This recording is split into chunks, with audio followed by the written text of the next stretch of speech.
The ഹിന്ദുവിന് അഭിമുഖം നൽകിയത് PR agency വഴിയെന്ന വാദം തള്ളി മുഖ്യമന്ത്രി പിണറായി വിജയൻ. തനിക്കും സർക്കാരിനും PR ഏജൻസിയുമായി ബന്ധമില്ലെന്നും ഇതിനായി പണം ചെലവഴിച്ചിട്ടില്ലെന്നുമാണ് മുഖ്യമന്ത്രിയുടെ വിശദീകരണം. അഭിമുഖ സമയത്തൊപ്പം ഉണ്ടായിരുന്നത് CPIM മുൻ MLA TK ദേവകുമാറിന്റെ മകൻ ആണെന്ന് 24 വാർത്ത മുഖ്യമന്ത്രി സ്ഥിരീകരിച്ചു.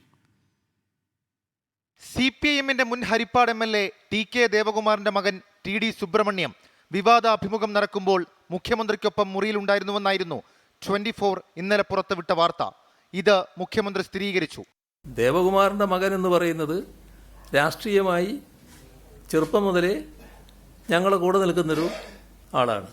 അയാളിങ്ങനെ പറഞ്ഞപ്പോൾ ഒരു ഇന്റർവ്യൂ ആകാമെന്ന് സമ്മതിച്ചു എന്നുള്ളത് മാത്രമേ ഉള്ളൂ.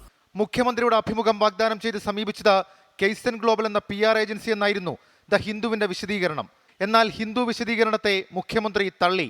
അഭിമുഖത്തിനായി PR ഏജൻസിയെ ചുമതലപ്പെടുത്തുകയോ പണം നൽകുകയോ ചെയ്തിട്ടില്ല. ഞാനോ സർക്കാരോ ഒരു PR ഏജൻസിയും ചുമതലപ്പെടുത്തിയിട്ടില്ല. ഒരു പൈസയും ഈ PR ഏജൻസിക്ക് വേണ്ടി ഞാനോ സർക്കാരോ ചെലവഴിച്ചിട്ടുമില്ല. എന്നാൽ TD സുബ്രഹ്മണ്യത്തിനൊപ്പം അഭിമുഖ സമയത്തുണ്ടായിരുന്ന കെയ്സൺ ഗ്ലോബൽ CEO വിനീത് ഹാണ്ടയെക്കുറിച്ചുള്ള ചോദ്യത്തിന് മുഖ്യമന്ത്രിയുടെ വിചിത്രമായ മറുപടി. ഇവർ രണ്ടാളാണ് ആദ്യം വന്നത്, പിന്നെ ഒരാൾ കൂടി കടന്നു വരുന്നുണ്ട്. ഞാൻ അയാളെ കാണുന്നത് എങ്ങനെയാ? വന്ന ഹിന്ദുവിൻ്റെ മാധ്യമപ്രവർത്തകരുടെ കൂടെയുള്ള ആളെന്നേ ഞാൻ മനസ്സിലാക്കുന്നുള്ളൂ. പിന്നെയാണ് പറയുന്നത് അത് ഏതോ ഒരു ഏജൻസിയുടെ ആളാണെന്ന്. എനിക്ക് അത്തരം ഒരു ഏജൻസി അറിയില്ല, ആ വന്നയാളെ എനിക്കറിയുന്നതല്ല. ഖലീജ് ടൈംസിന് വേണ്ടി മുഖ്യമന്ത്രിയുടെ അഭിമുഖം ക്രമീകരിച്ചതും കെയ്സൺ ഗ്ലോബൽ എന്നായിരുന്നു PR ഏജൻസി തന്നെ നൽകിയ വിവരം. എന്നാൽ അതും മുഖ്യമന്ത്രി തള്ളി.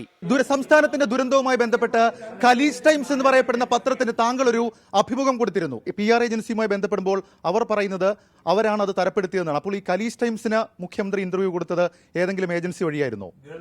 ഗൾഫിലുള്ള പലരും പല ഏജൻസികളും എൻ്റെ അടുത്ത് ഇന്റർവ്യൂ എടുക്കാറുണ്ട്, പല ഘട്ടങ്ങളിൽ എടുത്തിട്ടുണ്ട്.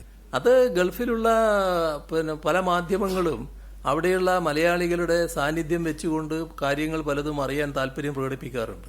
ഏതാ എന്താന്ന് എനിക്കിപ്പോൾ കൃത്യമായിട്ട് പറയാൻ പറ്റില്ല. 24 തിരുവനന്തപുരം.